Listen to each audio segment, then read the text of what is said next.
Asko etortzeagatik. Es un lujo y un honor presentar en nombre de Garenak a la catedrática, investigadora y luchadora feminista Silvia Carrasco Pons. Catedrática de Antropología Social de la UA, la Universidad Autónoma de Barcelona, ha sido investigadora asociada de la Universidad de California. Su campo de investigación son las desigualdades educativas y sociales y es experta en migraciones y educación. Su trabajo es reconocido tanto en el Estado español como a nivel internacional. Es fundadora del Grupo de Investigación Emigra y del Centro de Estudios e Investigación en Migraciones de la UA. Ha sido vicerrectora responsable de políticas de igualdad en la misma universidad. Realizó los primeros trabajos sobre infancia e inmigración del Estado español.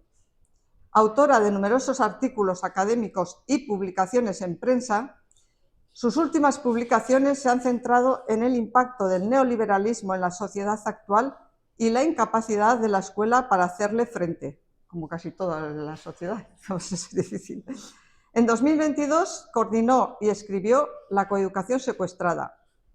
En 2024, Migración, movilidad y experiencia escolar.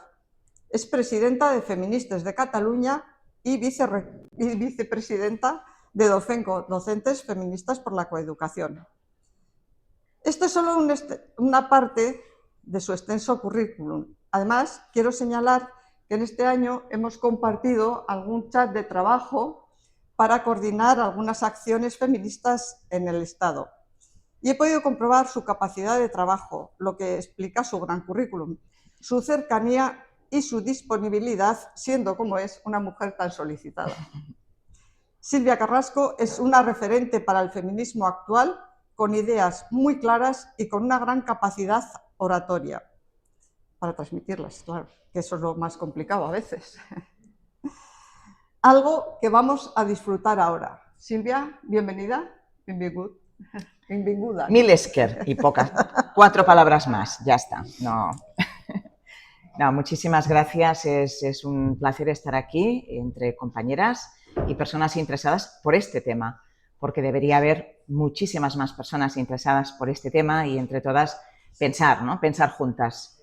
Bueno, yo voy a intentar estar a la altura de la presentación, que cuando se hacen este tipo de presentaciones, pues en realidad es que es como una coerción, ¿no? Tienes ahí una presión, a ver qué os parece. Algunas cosas que voy a presentar, si habéis visto algunas de mis últimas ponencias en congresos online, algunas cosas os pueden sonar, otras son nuevas. Y de hecho forman parte de 2 publicaciones, creo que hay muchísima información, pero a ver si consigo, con vuestra ayuda, perfeccionar esta propuesta de análisis y de intervención que os voy a hacer. Creo que es muy importante en un momento en el que salen tipos con posibilidad de dirigir el gobierno del Estado que dicen que la nacionalidad española es un mérito, y salen otros tipos diciendo que, bueno, a las 8 de la tarde las trabajadoras y los trabajadores migrantes deberían esfumarse, ¿no? Entonces, esto no es nuevo, pero nuestras herramientas no han sido suficientemente convincentes, eficientes, eficaces para revertir estos discursos que sabemos que tienen además en estos momentos pues una capacidad importante de penetración en todas las esferas y en todos los sectores sociales. Entonces, esto me parece especialmente importante. Además, une 2 campos que, bueno, son mi pasión y hasta cierto punto mi especialidad, ¿no? Migraciones, las desigualdades, la educación y el feminismo. Entonces, bueno, aquí tenemos un título, Diversidad cultural y derechos de las mujeres y las niñas. Esto es un clásico de debate. Y la propuesta es romper las barreras invisibles. Y el concepto barreras invisibles va a ser central en toda mi exposición, por contraposición a otro concepto que ahora veremos. Yo voy a intentar aplicar a esta reflexión, que, como digo, no está publicada todavía y formará parte de 2 publicaciones, pero espero con vuestras preguntas y observaciones mejorarlas. Siempre es una oportunidad, ¿no? Poder compartir el trabajo en curso con un público implicado para poder perfeccionar también los productos, ¿no? Que nos van a permitir lograr una sociedad más igualitaria y más justa. La gestión de la diversidad cultural y los debates sobre la igualdad de derechos entre mujeres y hombres pues son un clásico que aparece siempre en las sociedades que se convierten en receptoras de migraciones internacionales, como es el caso de España, todo el sur de Europa, con las migraciones de la globalización neoliberal desde finales de los 80, ¿no? Y siempre pues, estos debates tienen un escollo que se concretan en las mujeres, ¿no? En los derechos de las mujeres. Tiene otros, pero este es muy claro, ¿no? Y pues estas sociedades se plantean cómo lograr la integración social haciendo frente a las desigualdades evidentes de la nueva estructura social, de aquellos que se incorporan en los estratos más bajos de esa estructura social, pero también intentar hacer frente a los prejuicios que tiñen y que condicionan estos debates. En concreto, lo que llamamos historia de contacto entre la sociedad receptora y inmigrantes de determinados orígenes. Hay una historia de contacto, en algunos casos negativa, conflictiva, tremenda, traumática, y en otros casos no existe. Pero esto tiñe, ¿no?, y condiciona los debates. Y el relato social de la sociedad receptora. No vamos a obviar que hablaremos de lo que yo llamo, es el segundo concepto, fronteras visibles, ¿no? Y cómo nos equivocamos cuando ponemos el foco solo en las fronteras visibles, pienso. No podemos obviar tampoco que en nuestra sociedad, como sociedad receptora, se desentierran cada tanto, ¿no?, historias absolutamente fabuladas, falseadas, sobre la reconquista, sobre la definición de ser español, ¿no?, una historiografía nacional católica previa al franquismo, pero desarrollada ampliamente por él, que ahora la volvemos a escuchar, ¿no? Esto siempre está, este sustrato está ahí, una especie de definición de nosotros delirante y, como digo, basada en falsedades, ¿no? Pero está ahí. Hay otros recuerdos traumáticos que también planan cuando hay historias de contacto, sin duda también están estos debates teñidos de lo que está ocurriendo en el mundo. La geopolítica mundial no es, digamos, ajeno a ninguno de estos debates a lo que ocurre, por ejemplo, lo que ocurrió en 2014 con la proclamación del califato y con todas las técnicas de reclutamiento para ir a luchar, ¿no?, por el califato, etcétera, y otros acontecimientos traumáticos que hemos vivido y que también alguno lo vamos a mencionar. Esto tiñe los debates hasta tal punto que nos olvidamos que tenemos que sentarnos a hablar seriamente de ellos, ¿no?, para lograr efectivamente superar, hacer frente a las desigualdades y a los prejuicios, ¿no? También hay que tener en cuenta que todas las políticas de integración social y todos los discursos sobre la inmigración están también cambiando según la situación económica y política. Generalmente, en las épocas de crisis, se hace énfasis en las diferencias irreconciliables, ¿no?, entre nosotros y ellos, ¿no?, y una aplicación más restrictiva de las mismas leyes. Mientras que en épocas de bonanza y de expansión, cuando se necesita muchísima mano de obra, el discurso es otro, con las mismas leyes. Entonces se aplican de una manera más restrictiva o más expansiva, ¿no? O se hace más énfasis en las semejanzas o se hacen más énfasis en las diferencias. Esto, por lo tanto, está condicionado. Hay muchos factores que condicionan este tipo de debates, ¿no? Se han desarrollado también en épocas anteriores, no con las migraciones de la globalización, que son las que, como digo, suceden después de la caída del bloque del Este, ¿no?, cuando el capitalismo sin fronteras, ¿no?, ese capitalismo salvaje, extractivista, empezando por los seres humanos, gana al bloque soviético. Estas son las migraciones de la globalización, lo que nos convierte a nosotros en país receptor, no solo en país de paso, sino que en otras épocas anteriores, incluso cuando el Estado español producía inmigrantes, ¿no?, expulsaba población, pero también otros países del sur de Europa y de la periferia europea, pues en los países receptores se habían desarrollado modelos clásicos, lo que llamamos modelos clásicos de gestión de la diversidad cultural y de la integración social de los inmigrantes, ¿no?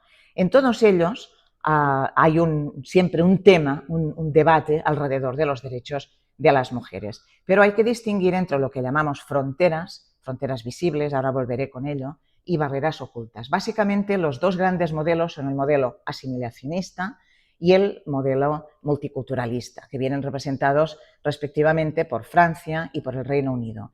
Y en nuestro país, y aquí cada comunidad autónoma ha creado su propio plan y su propio modelo, y yo hablaré de lo que conozco mejor, que es Cataluña, pues hablamos del modelo interculturalista o el modelo intercultural, que veremos exactamente en qué consiste, ¿no? Que es ni lo uno ni lo otro y probablemente nada.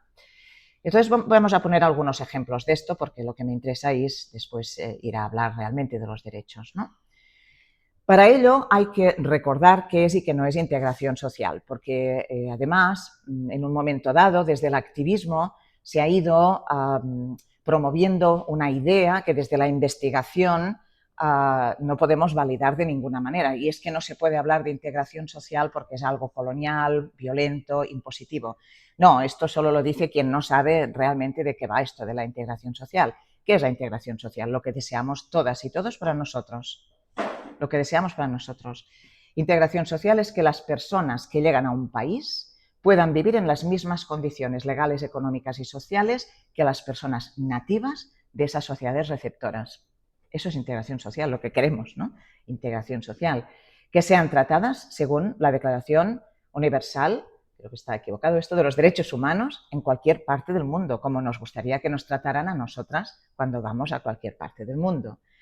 Y que se lleven a cabo procesos activos de redistribución de la riqueza y de reconocimiento de la diversidad, de las características culturales que tenemos como individuos y como grupos, ¿no? Y sobre todo que las diversidades o la diversidad no sirva para ocultar ni para justificar la desigualdad. Esto es la integración social. Derechos, recursos. Nadie puede estar en contra de esta definición. Sin embargo, se ha popularizado una idea banal de integración social que hasta cierto punto condiciona esos modelos de los que daré 4 pinceladas ahora, ¿no? Se puede entender como asimilación cultural obligatoria. Tienes que olvidar todo tu bagaje y tienes que hacer una inmersión en una cultura mayoritaria que por definición tiene más poder, renunciando a cualquier herencia cultural. Bueno, se puede entender así, claro, entonces sí que estaríamos en contra si esa fuera la definición del concepto, pero no es esa. Esa se ha popularizado, pero no es, ¿no? O bien la simple coexistencia de grupos diversos por origen, etnia, religión, estatus migratorio en un mismo país, sin interacción, sin un trabajo conjunto por lograr una sociedad más justa para todas y todos, ¿no? O bien la celebración superficial de la diversidad cultural en todo aquello que no sea problemático. La comida, el vestido puntualmente, las fiestas puntualmente, o la existencia de cuotas por fenotipo, por orígenes, etcétera. Bueno, esto digamos que no garantiza en absoluto que se produzca ese acceso a derechos y recursos a los que aspiramos nosotras. Es decir, no hay que hacer nada especial, hay que simplemente querer lo mismo para nosotros que para el resto, ¿no? Y por lo tanto romper esta barrera entre nosotros y ellos, ¿no? Pero para ello es imprescindible distinguir entre lo que, ya lo he dicho antes, llamamos fronteras visibles, aquello que vemos y que nos parece muy difícil de superar, lo que nos indica, lo que nos informa de que hay diferencias, y barreras ocultas, que son las desigualdades. Entonces, con esta idea en la cabeza, aquí tenéis un ejemplo. Aquí tenéis un ejemplo de frontera visible y de barrera oculta. ¿Cuál es la frontera visible? La frontera visible es la nacionalidad. No, es que tú tienes otra nacionalidad que es un azar absoluto, arbitrario, ¿no? Tú tienes otra nacionalidad, por lo tanto tienes menos derechos. Esto es la frontera visible, ¿no? Esto puede conculcar el acceso a los derechos, ¿no? ¿Cuál es la barrera oculta? La evidente desigualdad entre la embarcación del señor que pregunta y de los que están respondiendo humanos. ¿Se entiende? Sigamos. Ejemplo de asimilación. Bueno, pues aquí tenéis el ejemplo de Francia, que en 2004 elaboró y publicó el informe Stasi, ya conocido como la ley del velo, que en realidad consistía en la prohibición de exhibir símbolos religiosos en las instituciones del Estado, como por ejemplo la escuela, y que propugnaba una sola manera de ser francés que invitaba a cualquier persona a ser francés de esa manera, ser francesa de esa manera. ¿Cómo respondieron o cómo habían respondido desde el activismo? Pues las feministas se habían organizado hacía tiempo y esto me interesa mucho porque cada vez se habla menos de esto y en cambio mi propuesta es que rescatemos la genealogía feminista en el debate de los derechos y la diversidad cultural. No la estamos inventando ahora, ya existe, vamos a rescatarla, pero fijaros que de esto se ha dejado de hablar, ¿no? Ellas hablaban, llevaban tiempo organizadas en el movimiento conocido como Ni putas ni sumisas. No sé si alguien de aquí tiene la edad suficiente para recordarlo. No contestéis. Mujeres organizadas en las banlieues, en los barrios periféricos de las grandes ciudades. Este movimiento, que tenéis aquí una fotografía de una de las manifestaciones. Esto fue impulsado por una mujer llamada Fadela Amara y incluso el libro está traducido al castellano. Y decían, bueno, nosotras no somos putas porque queremos ser libres, ¿eh?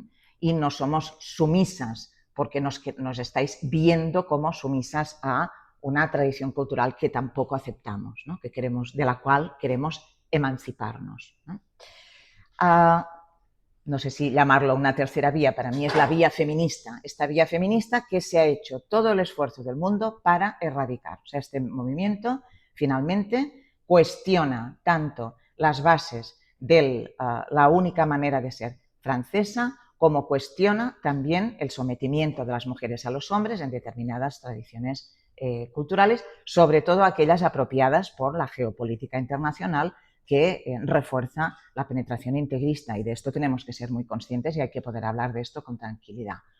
Pero también, naturalmente, hay toda una lucha antirracista que dice, bueno, pues es que todo esto de la única manera de ser francés es un timo, no es verdad.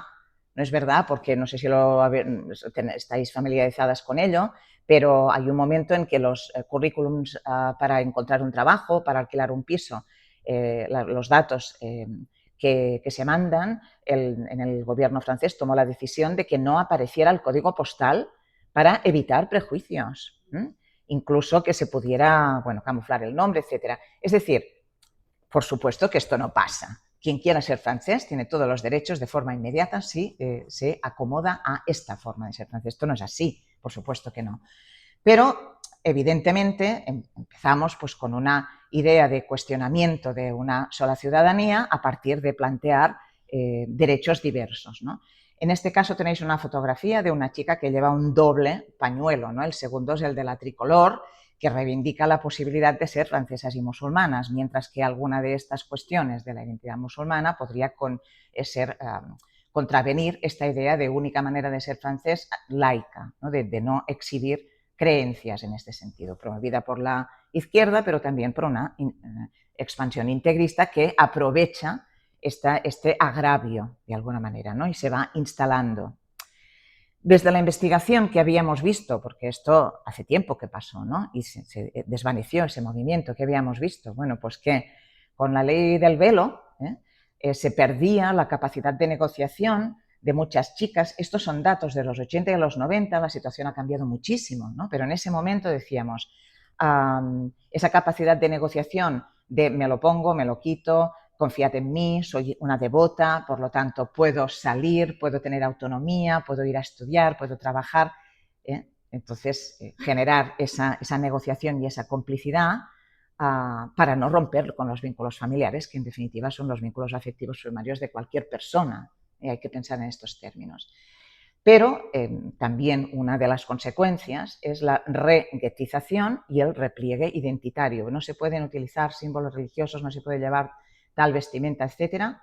Vale, entonces no sales del barrio y tenemos una guetización y un repliegue, no solo identitario, sino físico, real, de sobre todo las mujeres, porque esto se concreta en los cuerpos de las mujeres, nada más que en los cuerpos de las mujeres, y estas mujeres son confinadas en espacios intracomunitarios, digamos, ¿no? También aparecen usos del hijab como resistencia a este agravio, ¿no? O sea, ¿cuál es mi manera de ser francesa, por ejemplo, si soy negra, ¿no? Entonces, esa barrera es infranqueable, ¿no? Etcétera. Por lo tanto, digamos la estafa hasta cierto punto de esta única manera de ser francés que ya garantiza la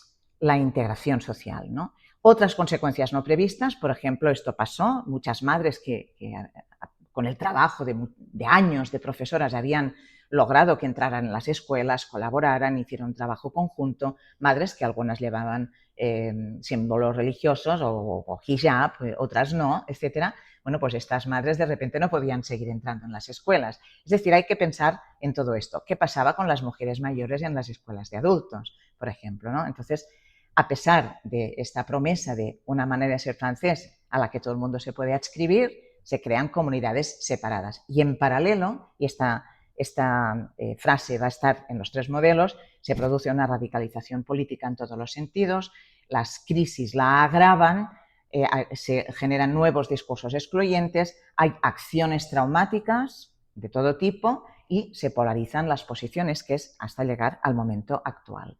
¿Qué pasa en el ejemplo multiculturalista del Reino Unido? Bueno, en el ejemplo del Reino Unido lo que nos dice también es que se intenta hacer lo contrario, acomodar prácticas y creencias diversas de diferentes grupos, diciendo que hay diversas maneras de ser británico con el guión British Muslim, Bengali British, etc., ¿no? Con esas identidades múltiples. Es esa idea de lo común, pero comunidades que coexisten. ¿Qué hacía mientras tanto el activismo? El activismo feminista también en el Reino Unido creó una asociación increíble que hizo muchísimo trabajo, dirigida por Pragna Patel, que tiene varias conferencias online y recomiendo muchísimo. Hicieron este libro, pero también hicieron una asociación. Aquí solo dice Women Against Fundamentalism, mujeres contra el fundamentalismo, pero la asociación era mujeres contra el racismo y el fundamentalismo. Es decir, fijaros otra vez en esta misma idea, ni putas ni sumisas, pues es otra manera de expresarlo, pero era lo mismo, denunciaban exactamente lo mismo. Estas exclusiones que se encontraban en las propuestas de la sociedad receptora mayoritaria, pero también en las fuerzas que se reorganizaban en los diferentes grupos y comunidades de orígenes, ¿no? Entonces, bueno, esta parte de la genealogía, eso también terminó. De esto seguro que aún habéis oído hablar menos. Bueno. Mientras tanto, que el movimiento antirracista se dedicaba pues, a reivindicar la protección de los derechos culturales de los grupos pues, basados en identidades de origen como respuesta al trauma colonial.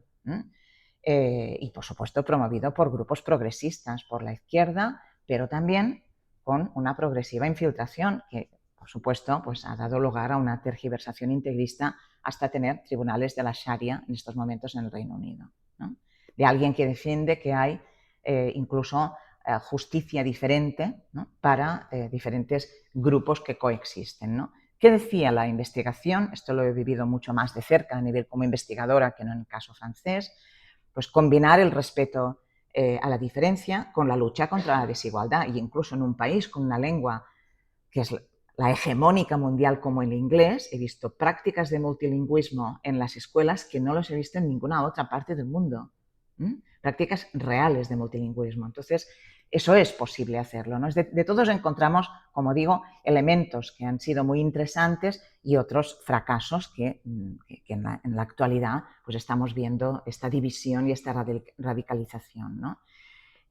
Sabemos, y lo tenemos muy presente porque ha habido casos que han durado más de 20 años, que ha habido una inhibición ante posibles acusaciones de racismo e islamofobia con escándalos como el proxenetismo a cargo de grupos de hombres de origen pakistaní. Esto lo sabemos, lo ha utilizado la ultraderecha todo lo que ha podido y lo sigue haciendo. Concretamente, Elon Musk lo resucitó hace unos meses, en enero de 2025, y esto es muy importante saber quién resucita qué, dónde, aunque evidentemente los hechos son los hechos. Y esto ocurrió y hubo esta inhibición y dimitieron las mujeres que estaban en la policía diciendo no nos han dejado investigar, lo sabéis. Bueno, también, por supuesto, se han producido procesos de repliegue identitario con o sin reguetización. El Reino Unido ha llegado a tener, pues tiene desde hace mucho tiempo un alcalde de Londres de origen pakistaní y ha llegado a tener un primer ministro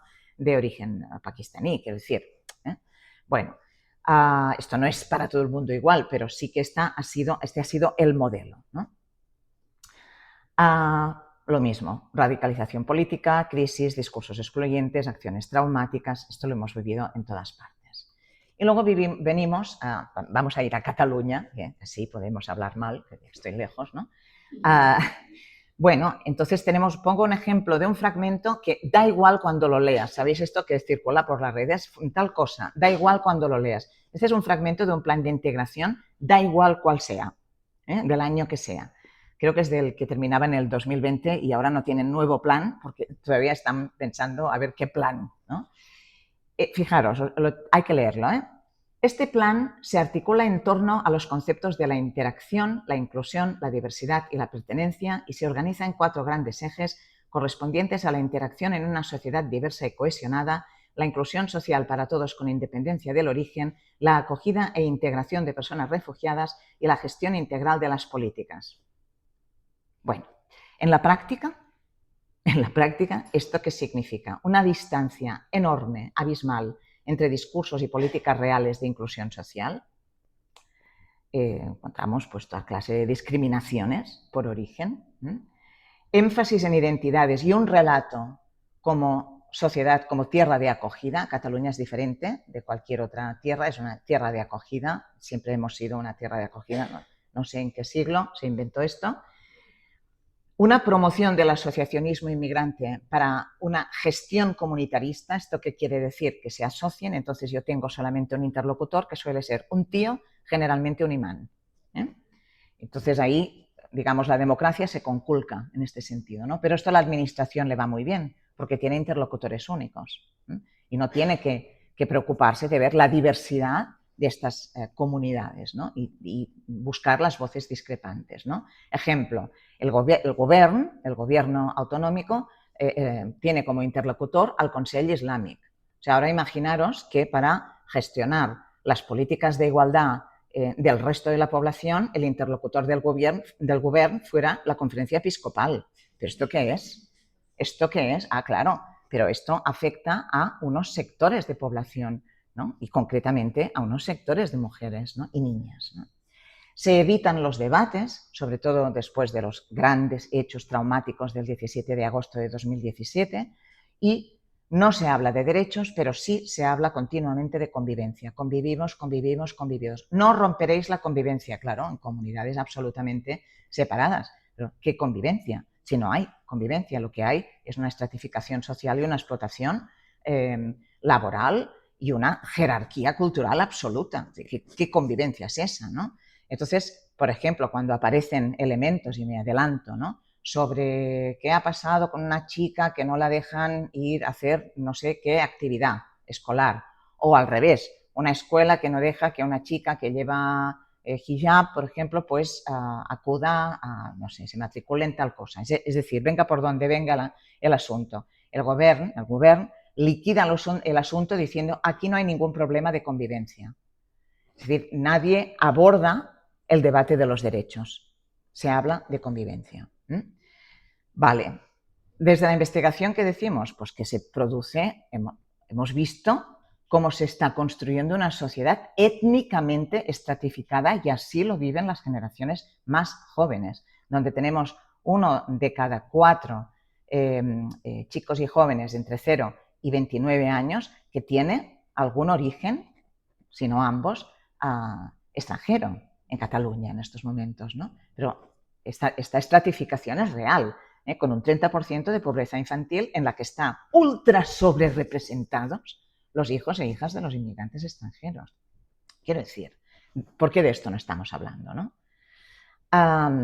Problemas graves de segregación, por no hablar de la segregación residencial, escolar, etcétera. También guetización, también repliegue identitario y, como ya sabéis, en Cataluña tenemos de todo, incluso una extrema derecha autóctona, Alianza Catalana. No teníamos suficiente con Vox, ahora tenemos Alianza Catalana. Bueno, os he puesto aquí unas fotos que no reconoceréis. En la foto de arriba es cuando las últimas elecciones municipales el alcalde de Barcelona, Jaume Collboni, se le ocurrió la brillantísima idea, no sé quién se la chivó, de nombrar a pregonera de las fiestas de la Mercè a mi amiga y la escritora Najat El Hashmi.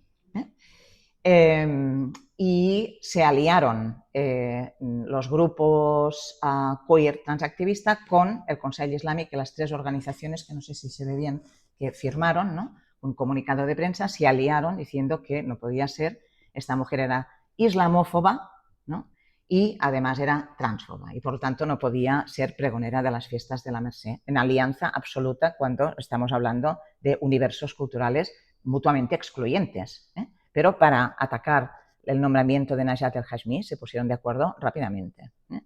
Aquí en la foto de debajo se nos puede ver en la I Love Najat, una pancarta Feministas de Cataluña en la plaza, mientras se preparaba el Saló de Cent para el discurso de Najat, ¿no? Bueno, y para no alargarme con este ejemplo, a vuestra izquierda abajo tenéis la presentación que vamos a hacer de la Asociación Parellas, la Asociación de Mujeres Pakistaníes, la Asociación contra Matrimonios Forzados en Cataluña, Valentas y Acompañadas, y Feministas de Cataluña. El día 29, el próximo 29, es una asociación formada por trabajadoras y trabajadores sociales y educadores sociales del Raval, que dicen que no puede ser que las niñas no participen en las actividades de tiempo libre a partir de los 12 años y que hay que hacer algo para que esto sea así, ¿no? Porque ya hay pues esto conculca sus derechos, ¿no?, aparte de todo lo que ocurre en la escuela, ¿no? Y esto es muy controvertido. Nadie quiere hablar de esto. Porque parece que solo hay dos posiciones, ¿no? Bueno, yo creo que no. Yo creo que hay tres y vengo a explicar lo que para mí es la posición feminista, ¿no? Mientras tanto, ¿qué ha pasado con las niñas y las mujeres? En primer lugar, ha habido silencio. En la investigación también, Buscad investigaciones sobre la situación de las niñas y las mujeres migrantes. Buscadla. Hay cosas sueltas, pero no hay, de lo que estamos hablando, no hay investigación, no hay publicaciones. Silencio sobre las experiencias y circunstancias de las niñas y las adolescentes por sí mismas. No hay nada. Supeditación, y esta es mi mayor hipótesis, de la perspectiva feminista, que es emancipatoria, universalista, a la perspectiva antirracista, muy legítima, faltaría más, contra la discriminación en la exclusión social, en la política, en la academia y en el activismo. Una supeditación absoluta. Se denuncia racismo, no se denuncia machismo. Así, cuando hablamos de determinados grupos.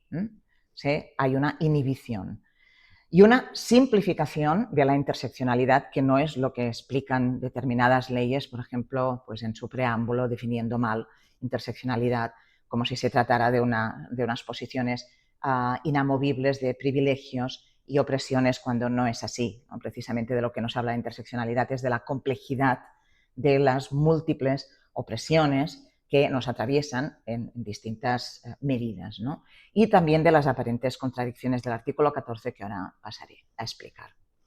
Yo creo que ha habido una negligencia feminista en todo esto, tanto del activismo feminista como de la investigación feminista. ¿Una negligencia en qué sentido?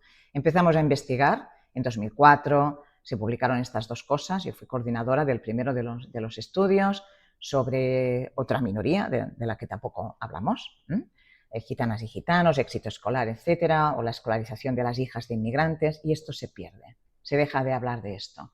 Y el movimiento feminista se centra en lo que llamo fronteras visibles, lo que nos hace, lo que nos distancia, lo que nos parece que es incompatible nosotras, ellas. Estas fronteras visibles, el velo, el pañuelo en el caso de las mujeres gitanas, los matrimonios forzados o la mutilación genital femenina. Las fronteras visibles, como si esto fuera lo que tiene que aportar la lucha feminista para la integración real de las hijas e hijos de inmigrantes extranjeros de determinados orígenes a la sociedad española. Fronteras visibles. Pero no se investigan las barreras ocultas. El impacto de la imagen social reflejada en los discursos sobre migraciones. Esto tiene un impacto lacerante en las niñas, los niños, los adolescentes, los jóvenes, de cómo son reflejados. Me contaban anteayer, precisamente me lo contaban Najat El Hashmi en su última visita a una escuela de primaria, como cada vez más, ¿no?, niños y niñas le dicen que van con sus madres por la calle y que gente que no conocen de nada les increpan, vuelve a tu país, etcétera.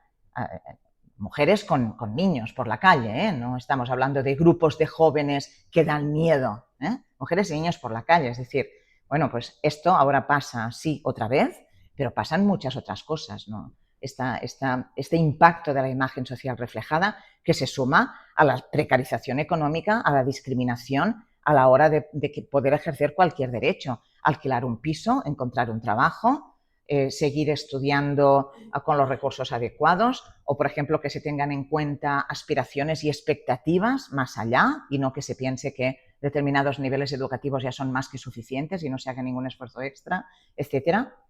La falta de apoyo y de medidas para evitar el abandono escolar prematuro que está alimentando esta estratificación étnica de la sociedad que estamos construyendo con nuestros niños y jóvenes, ¿no? Como digo, toda clase de falta de conocimiento específico, no sabemos nada de todo esto. No hay investigación sobre esto. Nos hemos quedado en las fronteras visibles. Pues si el feminismo solo puede hablar de las fronteras visibles, se equivoca. Porque ahí es donde está el discurso de la extrema derecha. Y no porque haya que suscribir ninguna de estas prácticas culturales tradicionales, perjudiciales. Por supuesto que no. Pero para eso hay que rescatar aquella genealogía feminista del ni putas ni sumisas y contra el racismo, pero también contra el fundamentalismo. ¿Vale? Pongo un ejemplo educativo, que es a lo que más me he dedicado, ¿no? Datos que existen. Fijaros, el abandono escolar prematuro, España tiene unos índices altísimos, País Vasco no, y Navarra tampoco, pero el resto del Estado tiene unos índices muy altos, muy preocupantes, Cataluña, Murcia, Ceuta, Melilla y Andalucía a la cabeza. Entonces, esto es un estudio que hicimos, no ha variado. Fijaros solo en las cifras que están en rojo, ¿no? Se dice, ¿quiénes son los grupos afectados, de jóvenes afectados, más afectados por el abandono escolar prematuro? El abandono escolar prematuro es no seguir estudiando después de la educación obligatoria, habiendo superado la ESO o no, tanto da, es no seguir estudiando. Se mide por el porcentaje de 18 a 24 años de personas que no han seguido estudiando ni están estudiando para obtener una cualificación postobligatoria, ¿no? Pues se dice clase trabajadora, chicos sobre chicas, extranjeros sobre nacionales. Esto es el perfil de preocupación. Y ahora nos vamos a ir al 20% de chicos nacionales, 11,9% de chicas, ¿vale? Los chicos por encima de las chicas, ¿qué está pasando aquí? Finalmente la conclusión es hay que hacer algo con los chicos, a nadie le importa el 11,9% de las chicas, pero pasemos a la última cifra, de nacionalidad extranjera, y vemos, ostras, los chicos extranjeros cuadruplican el porcentaje de abandono escolar prematuro que las chicas nacionales. Una gran preocupación. Y aquí se acaba el discurso. Y este 33,8% que triplica, ¿no?, ese porcentaje de las chicas nacionales, os reto a que me encontréis un artículo que haya investigado esto, que publica una investigación sobre esto. No hay. Entonces, lo que quiero decir es que esto es una frontera, de verdad, esto es una barrera real a poder desarrollar una escolarización postobligatoria, a tener un mejor trabajo, a ser más independiente y luchar por las propias aspiraciones. Esto es una barrera, pues está tan obvia, la primera, la de lograr reducir las desigualdades educativas. Las chicas no están en la cabeza de nadie como preocupación, las chicas de origen extranjero. Bueno, no voy a tener tiempo para desarrollar muchas de estas cuestiones, pero aquí tenéis una serie de recopilación de experiencias y de evidencias a lo largo, pues desde que empecé a trabajar yo en esto, en realidad desde el 94, pero ya en el 99 la Fundación Ibn Battuta tenía un programa de las niñas que huían, pero se consideraba muy problemático, entonces eso desapareció. Muchas maestras feministas en la primera etapa de llegada y asentamiento por su cuenta, porque eran feministas, hablaban con las madres, hablaban con las familias, buscaban recursos extras, cuando no había ningún plan de esta retórica tan bonita que he leído. Y las niñas nos decían, voy a defender a mi madre y a mis hermanas, por ejemplo, ¿no? Bueno, esta es Najat de verdad, el Hashmi, en Vic, porque yo la conocí siendo ella una adolescente, yo en mi primera investigación. sobre este tema, ¿no? Y ya decía entonces, ¿por qué tienen que acompañarme mis hermanos a la biblioteca si no les gusta leer? Y ahora lo siguen diciendo las chicas del Raval, estas por las que hemos acompañado y amadrinado la asociación por ellas, ¿no? O Hannah, que decía, quiero ser una persona normal y sin religión en su cabeza, ¿no? Entonces esto no podía ser, ¿no? Dijo esto en Ripoll en 2017. O, por ejemplo, cada año a final de curso, directoras que me llaman o nos llaman al grupo de investigación y me dicen, tengo otro caso, ¿qué hacemos? ¿Otro caso de qué? Una chica que va súper bien, que va a acreditar la ESO sin problemas, pero que me pide que la suspenda para poderse quedar un año más en la escuela porque si no tiene que desaparecer de la educación. ¿Hay un programa para esto? Ninguno.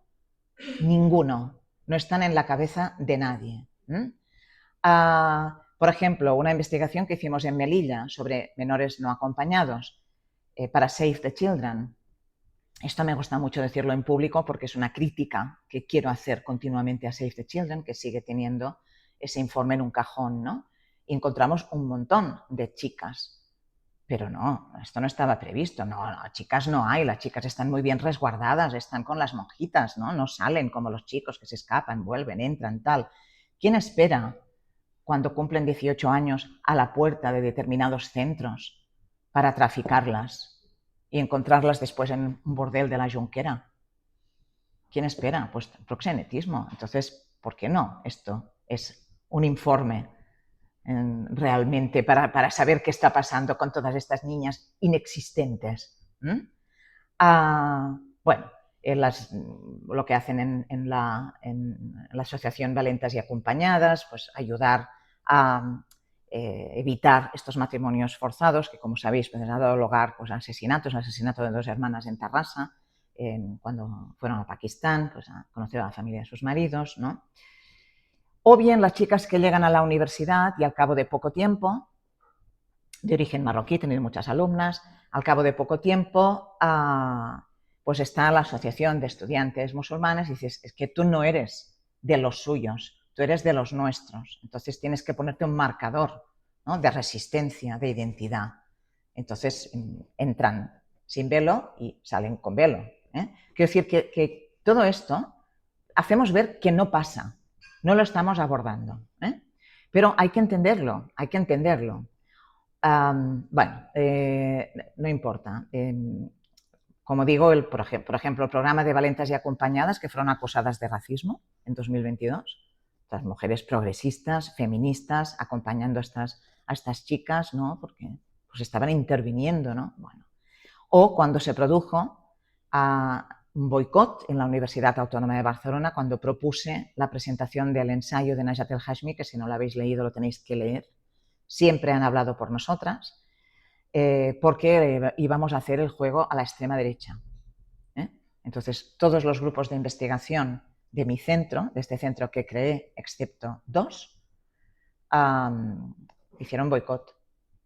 No vinieron a escuchar lo que tenía que decir una persona con la trayectoria y el prestigio de Najat, porque se ve que era hacer el juego a la extrema derecha. Bueno. Con esto se producen 3 narrativas, que yo llamo narrativas reproductoras de las barreras ocultas, porque si no hacemos nada para poner el foco en las barreras ocultas, estas se reproducen y se justifican. ¿Cómo se justifican? Una primera narrativa que yo llamo de conformidad. Pues la idea, las chicas son así, el neurosexismo de toda la vida en las percepciones del profesorado, que yo creo que ya es hora que se erradique, pero sigue ahí, vivito y coleando. O esta idea de que son alumnas muy buenas y por lo tanto no hay ningún problema, no nos preocupamos de nada más de sus vidas porque cumplen. O normalizar una socialización de la responsabilidad hacia otros, ¿no? Qué bien, fíjate, estas chicas qué responsables son. A ver, ¿dónde está la novedad, no? Que precisamente hemos querido decir que las tareas de cuidado hay que socializarlas y hay que compartirlas. Entonces, esta narrativa de la conformidad, no pasa nada, que bien va todo. Una narrativa del éxito. Las chicas van muy bien según todos los indicadores. Bueno, un 33,9% de abandono escolar prematuro. Es verdad que las chicas van mejor que los chicos, pero esto no quiere decir que vayan bien. ¿Y por qué no miramos qué pasa? ¿No? ¿Por qué no rascamos y vemos esas barreras ocultas? O bien, ellas deciden, eligen, es su deseo mantenerse fieles a su origen y su familia y estudiar, claro, como todas, pero ahí hay unos precios y unas condiciones. Por ejemplo, algunas no pueden porque te dicen, por favor, suspéndeme cuarto de eso. ¿Alguien está fijándose en esto? ¿Es ser de extrema derecha fijarse en esto? Desde luego que no. Es ser feminista y ser progresista. O sus familias las admiran, aunque hayan tenido que negociar con ellas. Sí, claro, pero se trata de que no tengan que estar negociándolo todo, de que no tengan sus derechos conculcados, de que no sean alguien que tiene unos interlocutores con el gobierno llamado Consejo Islámico. Porque a mí no me gustaría que me representara, para hablar de mis derechos, la conferencia episcopal. O las narrativas de la identidad, ¿no? Bueno, es que estos, hay que dejar que se practiquen todos estos valores tradicionales, aunque esto separe, ¿no? el nosotros ellos y el nosotras ellas, ¿no? Bueno, esto no es lo que nosotras hemos querido, ¿no? Y por lo que hemos luchado. Lo que ocurre es que hay redes sociales, y las hay, por supuesto, y comunidades virtuales que, como sabéis, pues también están fomentando un repliegue identitario al mismo tiempo que abren una ventana al mundo, generando una comunidad virtual ajena a la comunidad real en la que viven, que es estratificada y en esta virtual supuestamente es igualitaria. Entonces aquí también deberíamos escarbar y ver qué está pasando, ¿no? El caso es que nadie lo está investigando, ¿no? Y sobre todo se acepta acríticamente que las chicas no pueden experimentar y regresar indemnes a la sociedad mayoritaria como sí hacen los chicos. O sea, estamos desde la sociedad mayoritaria, desde las instituciones, desde la escuela, desde el feminismo, no haciendo nada y aceptando que esto es así, porque las chicas no pueden experimentar y regresar indemnes. Si experimentan, son expulsadas. Y es una responsabilidad que tenemos. Mientras tanto, ¿qué hace el feminismo? Pues se ha secuestrado la coeducación ahora mismo, no hay mensajes coeducativos, por lo tanto no hay una narrativa de emancipación y de transformación. Es como si hubiéramos renunciado a ella para una parte cada vez más importante de nuestro alumnado. Esto es inaceptable. Alternativas. Pues voy llegando a la propuesta. Alternativas aparentes. Bueno, se ha propuesto, esto es un copiado exactamente de la propuesta, ¿no? Dos profesoras, Sonia Sierra y Elena Ramallo, una propuesta de modificación legislativa para la regulación del uso del hijab en ámbitos educativos y del burka en espacios públicos en España. Y bueno, esto es una iniciativa que han presentado al Congreso de los Diputados. Y para sorpresa mayúscula y estupefacción, algunas feministas han suscrito esta propuesta. La propuesta se puede resumir, y me sabe mal porque conozco a una de ellas y creo que lo hacen con la mejor intención del mundo, se puede resumir en la frase: fuera velos de mi entorno, sin pensar en quién hay debajo de los velos. Fuera velos de mi entorno. ¿Qué es esto? Frontera visible. ¿Dónde está? ¿Cuál es el impacto? La barrera oculta que conculcan los derechos de las mujeres que están debajo de esos velos. Esto no nos puede satisfacer como feministas. De ninguna manera no nos puede satisfacer. Hay que rescatar esa genealogía feminista, ¿no? Esto es prohibicionista, porque deja de poner el foco en los derechos y pone el foco, como digo, en la frontera, en los símbolos, ¿no? Se omiten otros marcadores patriarcales, visibles o no. Sectas cristianas misóginas que tenemos campando, por cierto, en Navarra, bastante, me parece, todavía, ¿no? Y ultraconservadoras, ¿no? Y otras en nuestro país. O, por ejemplo, la hipersexualización obligatoria como cultura juvenil, ¿no? Bueno, pues a ver, cuando entra en una proposición de ley que diga contra la hipersexualización, quiero decir, tampoco estaría de acuerdo, porque creo que otra vez ponemos el foco en las fronteras visibles. Porque es lo que vemos, es que es inevitable, ¿no? Otra vez, y recordad, modelo francés, modelo británico, ¿qué ocurre con las madres? ¿Qué ocurre con las niñas y las mujeres que usan estratégicamente estos símbolos para negociar? ¿Qué ocurre con las mujeres mayores educadas en la creencia de que para ser decentes tienen que vestirse de determinada manera como estamos todas acostumbradísimas a ver en la historia de nuestro propio país, ¿no? ¿Por qué tras sufrir prácticas patriarcales en nuestro propio entorno, ¿no? Somos incapaces de ver que estas mujeres pueden también sufrir estas prácticas, ¿no?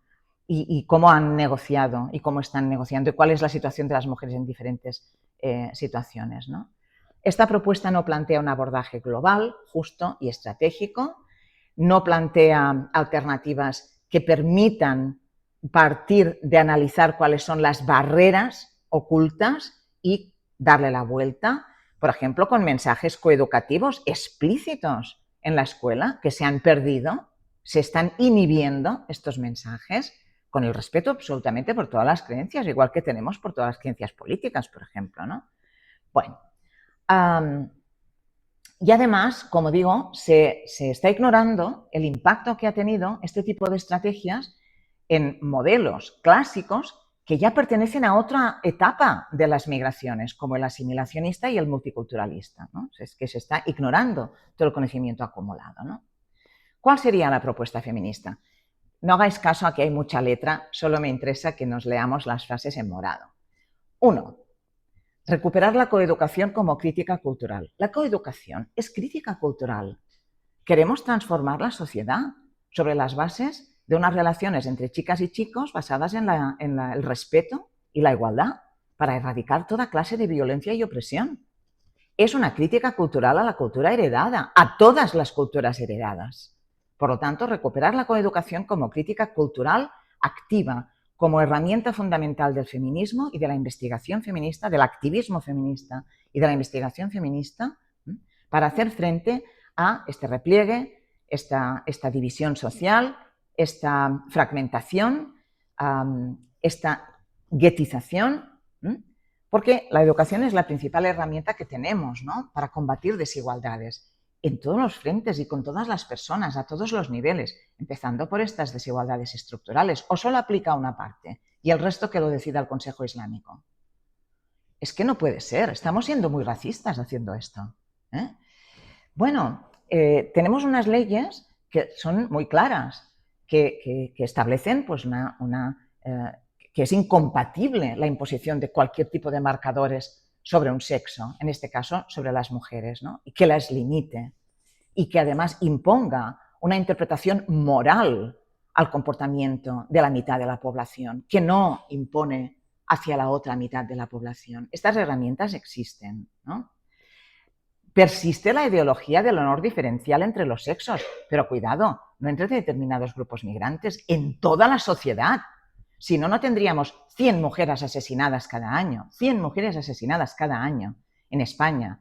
El Ministerio cuenta la mitad, porque solo tiene en cuenta las que cuentan para la Ley Integral de Violencia de Género, que es los llamados feminicidios íntimos, pero es que son el doble. Las contamos en Feministas de Cataluña, 105 en 2024, ¿vale? Por lo tanto, la coeducación como crítica cultural revierte y tiene que hacer frente a todas las ideologías del honor diferencial, al concepto de mujer decente en toda la sociedad, que es la base de la violencia, de esa idea de que las mujeres pertenecen a los hombres, que es la base de todo ello, ¿no? 2. Analizar y comprender, bueno, me ha salido en catalán, alguna catalanada tenía que salir, ¿eh?, el marco legal y sus implicaciones. Tenemos el artículo 14 de la Constitución. Ninguna creencia puede discriminar a ninguna persona por su sexo.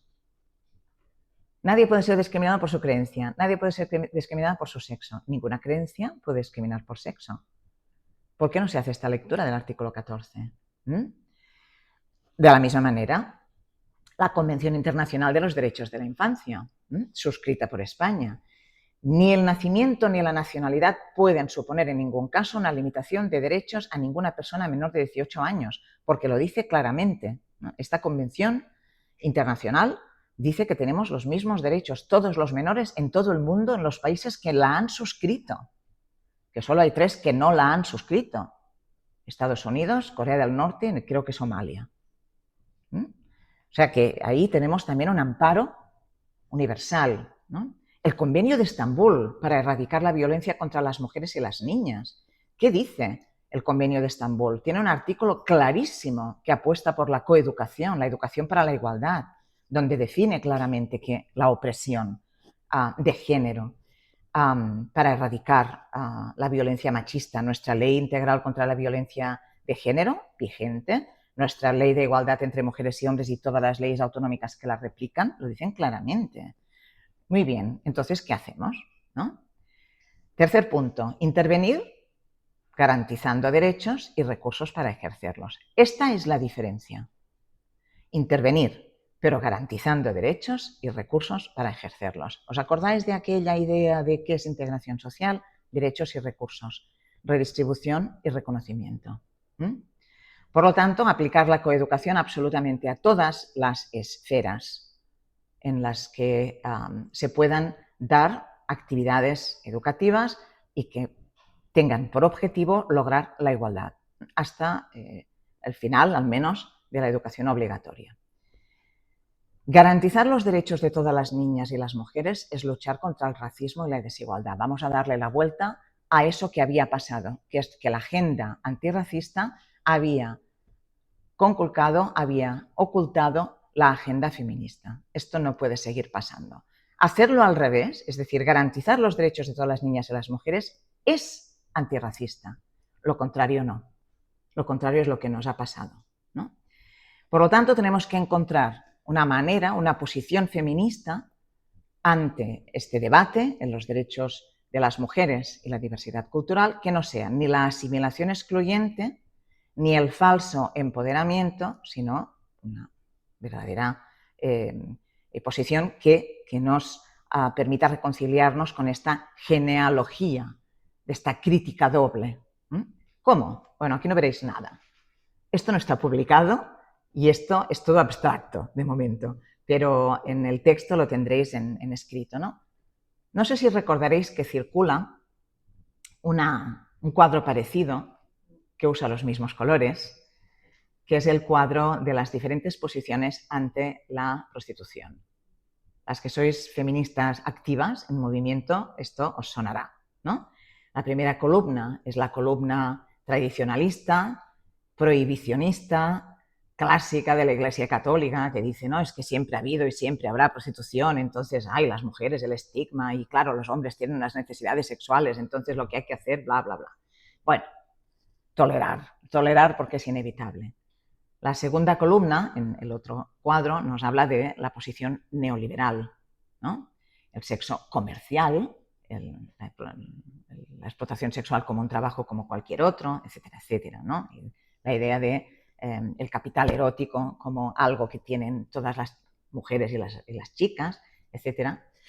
Y la tercera posición, que es la abolicionista, que es la posición que persigue la explotación y a los responsables de la explotación, proxenetas y puteros, rescata y dignifica a las mujeres, porque es incompatible con una sociedad igualitaria y democrática esa explotación. Bueno, pues yo he hecho un ejercicio de trasladar esto, llevo unos cuantos meses en ello, de trasladar estas ideas en la línea de rescatar esta genealogía de las mujeres de ni putas ni sumisas, en la línea de la genealogía de las mujeres contra el integrismo, el fundamentalismo y el racismo, y buscar una posición feminista que no se centre, que no siga poniendo el foco en las fronteras visibles y que trabaje por erradicar las barreras ocultas. A esto lo he llamado una primera posición de extrema derecha, con la prohibición del velo y otros marcadores, el velo como epítome, si queréis, y otros marcadores culturales, pero que tiene como consecuencia la exclusión de las mujeres que sí los llevan, ¿no? O sea, las cabezas debajo de esos velos que no quiero ver en mi entorno. O esa idea de que se vayan a su país y si se dedican a cometer, pues, yo qué sé, violencia sexual, porque parece ser que no nos interesan las de otro país, ¿no? Es claro que nos interesan. Todas somos afganas, en realidad, mientras suceda lo que suceda en Afganistán, y lo digo también en honor de una de las compañeras que está en la sala, ¿no? Otra posición, la de la izquierda, lo pongo, perdonad, entre comillas, y voy a seguir haciéndolo hasta que no me demuestren lo contrario, posmoderna, donde hay una defensa de los marcadores culturales como empoderamiento de las mujeres, ¿no? Donde se pone el foco en la representación de la diversidad observable, como si esto garantizara la inclusión democrática de la diversidad, cuando no es así. Y una tercera posición, a la que yo llamo feminista, que utiliza pues, la misma palabra que ante la prostitución, la abolición de todos los marcadores sexistas sin exclusión de las mujeres. Esto quiere decir que el foco tiene que estar en los derechos de las mujeres y en los recursos para ejercerlos, que tiene que haber negociaciones, apoyos, programas, y que no podemos caer en tentaciones populistas y tenemos que recuperar esa perspectiva feminista ante este debate. Si vamos a desarrollar muy brevemente, con esto terminaré y después podemos abrir un debate si queréis, de estas tres posiciones, ¿no? En el primer caso, el foco del discurso es el espacio público. No me preocupo de lo que ocurre con estas mujeres porque quiero recordar cuál es el orden correcto de la sociedad hegemónica, que es la mía, ¿no? Es de nosotros, ¿no? Aquí hay una confusión, claro, entre los marcadores y las mujeres que están sometidas por ellos. Entonces parece que deja de importarnos, ¿no? Está vinculada a los prejuicios anti-inmigración. Tiene una idea falsa, completamente falsa, de sociedad monocultural, ¿no? Llena, impregnada, como decía, de retóricas nacionalistas, incluso falsas, donde se problematizan las fronteras visibles sin atender a las barreras ocultas, es decir, las desigualdades entre grupos y entre sexos, donde el énfasis en las diferencias es porque se consideran problemas. Todas las diferencias, por ejemplo, las diferencias lingüísticas, y cualquier otro tipo de diferencias, con un objetivo, la asimilación y la exclusión. Todos estos que dicen que quieren expulsar a los inmigrantes es mentira. Lo que quieren es convertirlos en ciudadanos de segunda más explotables y convencer a la mayoría de la población de que no merecen los mismos derechos, ¿no? Eso de que ahora la nacionalidad española es que ya no me acuerdo ni de la frase, ¿cómo era? Es un mérito, ¿no? Se otorga por mérito, yo qué sé. La segunda posición, que creo que es una posición que ha ido tomando fuerza durante tiempo en una parte del feminismo y que ahora el feminismo también suscribe una parte, desgraciadamente, de esta posición de extrema derecha, que no puede ser, como esta idea de esta proposición que se ha entrado al Congreso de los Diputados, ¿no? Como digo, es este foco en la representación social de la diversidad observable como si fuera inclusión, pero no es inclusión porque está solo al nivel de las fronteras visibles, no está al nivel de las barreras ocultas, ¿no? Una confusión entre el respeto por la diversidad cultural y la reproducción del patriarcado, es decir, un respeto por la diversidad cultural y una inhibición crítica ante el patriarcado, pero de las otras, el patriarcado de las otras. Bueno, está vinculada, aunque no lo quieran ver, al mito neoliberal de la libre elección. Está totalmente vinculada a ello. Tiene una idea multicultural de sociedad, con retóricas interculturales, ¿no? Compartimos, etcétera. Pero hemos visto a dónde lleva el modelo multicultural, donde finalmente estamos hablando de grupos que coexisten y dejan de tener un proyecto de sociedad común, igualitaria y justa para todas. Lo que hacen es resignificar estas fronteras visibles sin priorizar las barreras ocultas, ¿no? Es decir, las resignifican en positivo, como resistencia, como identidad, pero es un engaño porque sigue marcando a las mujeres y no a los hombres. Entonces, la diversidad, ¿quién la representa? Son las mujeres. ¿Es así? Se hace un énfasis un poco banal, también lo he dicho al principio, ¿no? Estas celebraciones no problemáticas, un énfasis banal en las diferencias como riqueza. Oye, algunas sí y otras no. ¿Desde cuándo prácticas tradicionales perjudiciales como la mutilación genital femenina son una riqueza? A ver que no lo son, que van a ser una riqueza. Y muchas cosas que nosotros hacemos, pues tampoco. El énfasis, el objetivo es reificar la identidad y, claro, también perseguir la inclusión, pero es imposible. Es una estafa porque no se mueve de las fronteras visibles. resignificando las fronteras visibles, no arreglamos nada de las barreras ocultas. Y finalmente, la posición feminista, todo esto no es fácil, ¿eh? Poner el foco en los derechos de las mujeres y los recursos para ejercerlos, es decir, no pondremos por delante el no quiero verlos, veremos qué podemos hacer para que se produzca un verdadero trato igualitario. ¿Cómo podemos hacerlo para que no se conculquen estos derechos? Una distinción flexible para mí es muy importante por edad, porque tenemos una educación obligatoria, que en nuestro caso llega a los 16 años, pero sí que hay que dejar que los procesos sucedan, siempre y cuando pongamos las bases para que estos procesos identitarios se desarrollen. A ninguna mujer nos gusta que nos diga cómo tenemos que vestirnos, a ninguna mujer adulta, a ninguna. Otra cosa son las menores y las bases coeducativas como crítica cultural, que todas recibimos, que todas reciben y que luego tienen expresiones muy diferentes en diferentes sectores de la población juvenil, ¿no? Eliminar las fronteras visibles, luchar contra las barreras ocultas, que son los prejuicios y las desigualdades. Un énfasis claro en las semejanzas, en pensar que todos estos procesos, de manera a veces insospechada, los compartimos, y un énfasis en la cohesión. ¿Cuál es nuestro objetivo? Si tenemos a la coeducación como principal herramienta feminista, pues nuestro objetivo es la emancipación y la inclusión, pero de todas, de todas. Entonces, para esto hay que trabajar mucho, pero el primer trabajo es identificar la perspectiva feminista a la hora de tener los debates sobre diversidad cultural y derechos de las mujeres y las niñas. Y creo que este esfuerzo merece la pena. Mila esker.